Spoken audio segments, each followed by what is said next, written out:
Do you see what we're up against here in Washington state? Do you see the ideological collision and the ideological civil war that we are in? And we have to engage. This is a no holds barred, winner take all battle ground here in Washington state. And we are up against it as common sense conservatives. We have got the battle of our state, the battle of the future of our state right now taking place.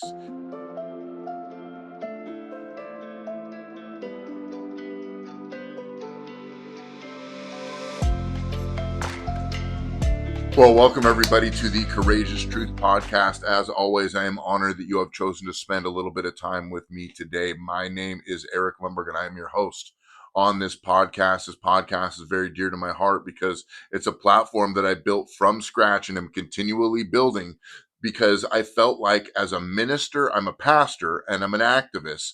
And I felt like I wanted to create a platform that really helped people understand what's going on in the world, what's going on in America, what's going on in Washington state through a biblical lens. I produce this podcast all by myself in my office in my spare time, but thank you to everyone who subscribes. Follow me on TikTok. That's where my biggest platform and biggest following is, but I would appreciate your subscription. Hit the like, comment below, and help me build this platform for the sake of really informing people on what's going on here in Washington state and what's going on in America. Here in Washington state, I want to take some time to talk about this a little bit, is there's three initiatives that are circulating through the citizenry. The first initiative is one that protects our elections from non-citizens voting in our elections. Seems pretty standard. The next one protects women's sports or girls' sports in our school districts here in Washington state from having biological men competing in them. The second one protects the third one, excuse me, protects parents' rights and all the rights that were repealed during the assessment or the gutting or the rearranging of the Parents' Bill of Rights last legislative session. But I wanted to talk today about the urgency behind this. And if you're in a different state than Washington, I'm sure you have some urgent things happening. And I think it's important to be aware of what's going on. Here in Washington state, there is a massive citizen pushback and demonization against citizens who are gathering signatures and working to get these initiatives through. There's a lot of pushback, a lot of gaslighting, and I wanted to expose some of that today. There is a website called Washington Families for Freedom. You can find it right here. But they have one of their issues on their homepage, as you can see, is that they want to create a movement that's a decline to sign these initiatives. They don't want these initiatives to have the right amount of signatures. There's going to be massive pushback, and it needs the entire citizenry to be aware and engaged. But let me read what this says here. I want to kind of give you an idea of the ideology that this website and organization adheres to. This is what it says. It says Washington state students face new threats from a millionaire extremist pushing two extreme initiatives that could change the future of our public schools in our state.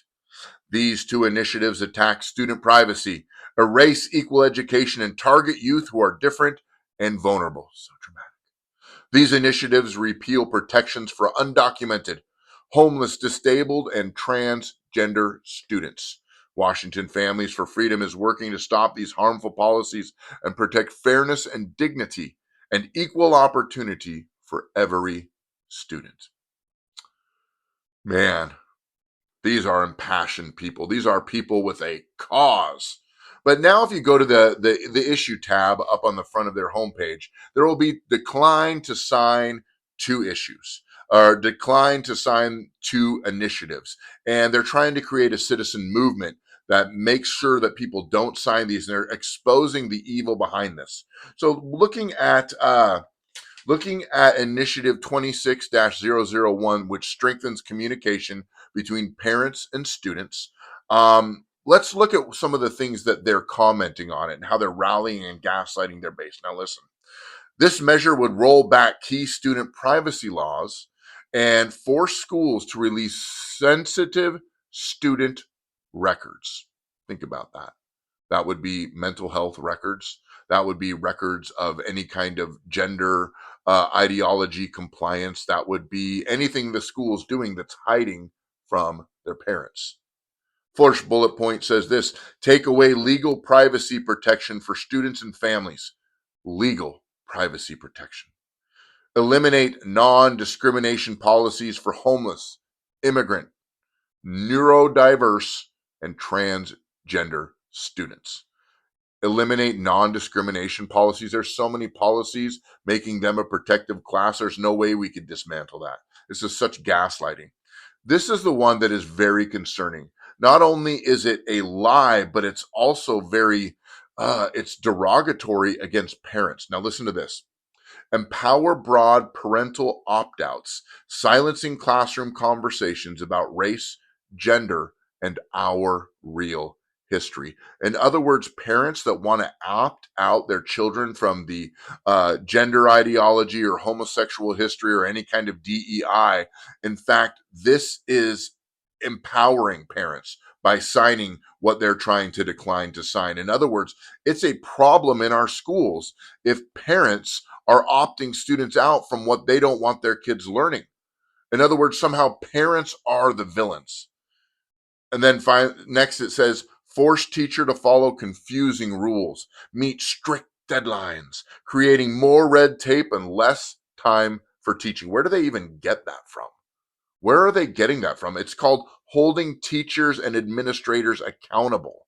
They phrase it in such a derogatory way, and then bogs schools down with administrative paperwork that takes funding away from teachers. This is such gaslighting and misinformation. These policies distract schools from their mission, helping kids learn and grow after the pandemic, making them victims. Look at that. They put politics ahead of our student success and create mistrust and confusion in our schools. People actually believe this. The fact that they hide things and they have a legal right to hide things from their parents, that creates mistrust. The fact that you demonize parents that want to opt out of certain educational opportunities, that creates mistrust. The fact that you took the Parents' Bill of Rights and you dismantled it and recreated it and created two bills that contradict the Parents' Bill of Rights, so to cover your indoctrinating butt, that creates mistrust. Okay. We have to understand what we're up against and how important these initiatives are that we get them passed here in Washington. Now, the second decline to sign campaign that they are starting, this is on the protecting girls' sports and fairness in girls' sports. Number one, it protects opportunities for female athletes. It makes sure that biological males are not competing. It makes sure that women and girls changing in locker rooms don't have to worry about a boy changing in there as well. The fact that we even have gotten to this point where we have to create laws and initiatives around these things show how far our state has gone. They call this decline to sign the initiative, a ban on transgender kids in school sports. And let me tell you this, when these initiatives get through and they get through to legislation, there will be the activists out the wazoo coming to stand up for these trans kids and their right and say it's an attack on them, saying they're the most vulnerable, when in fact a girl in a locker room with a boy changing in front of them, that makes the girl vulnerable. This is like it's reversed indoctrination. It's just terrible. This is what they said. This initiative would stop transgender girls from playing on girls' sports teams. Transgender girls, they mean boys. Some versions of the measure would even require students to go through invasive medical exams or testing to prove their gender.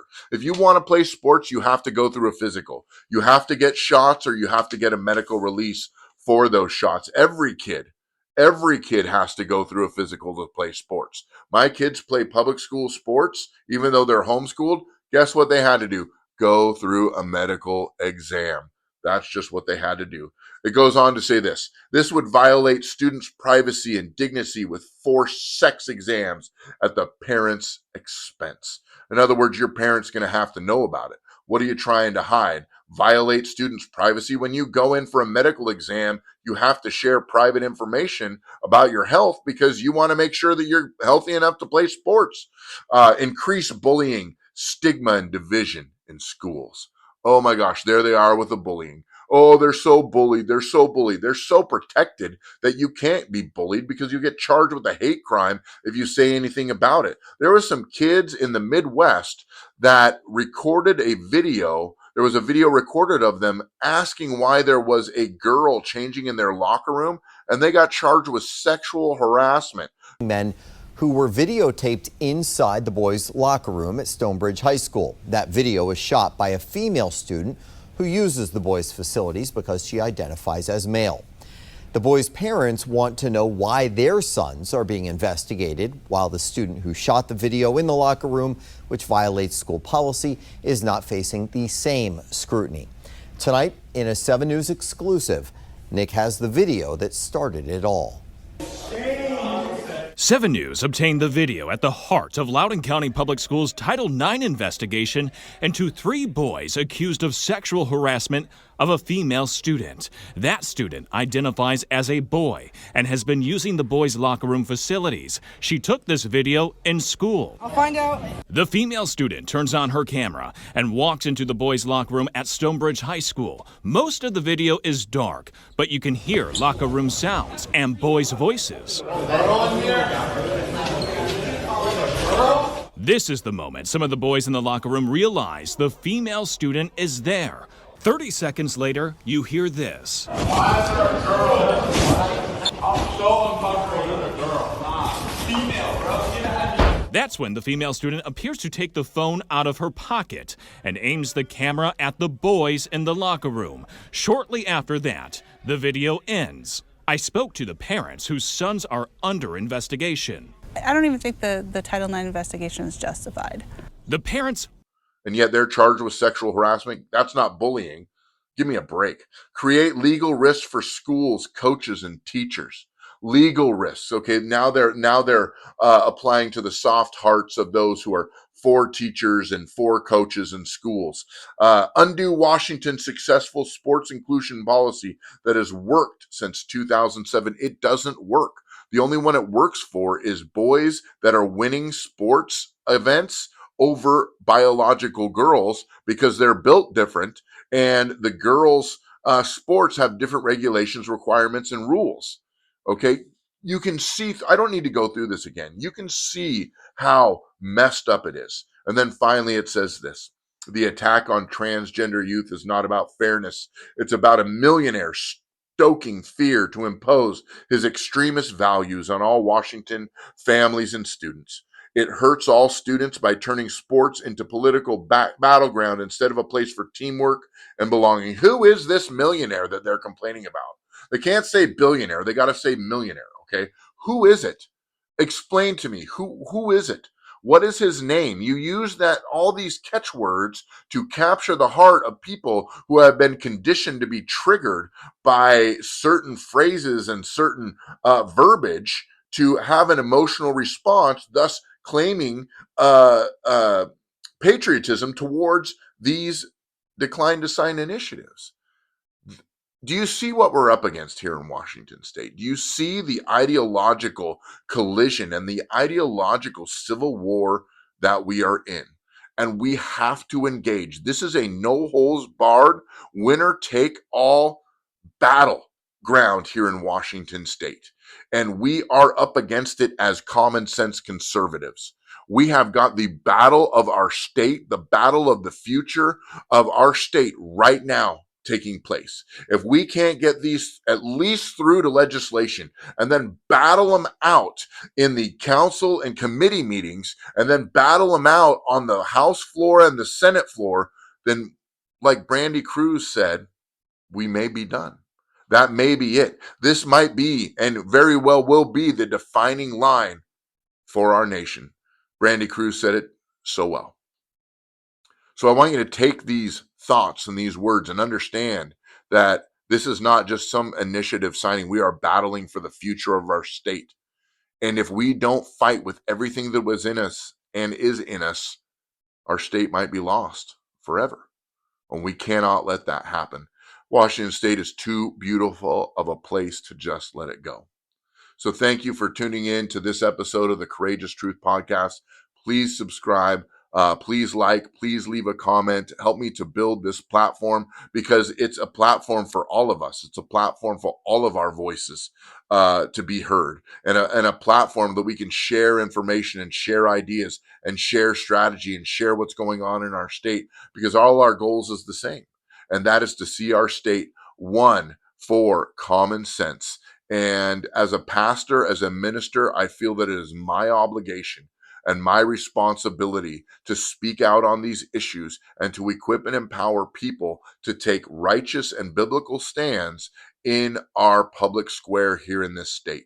And I take that commission, assignment very, very seriously. So thank you for tuning in to the Courageous Truth Podcast. Continue to take a courageous stand for the truth, and I will see you on the next episode.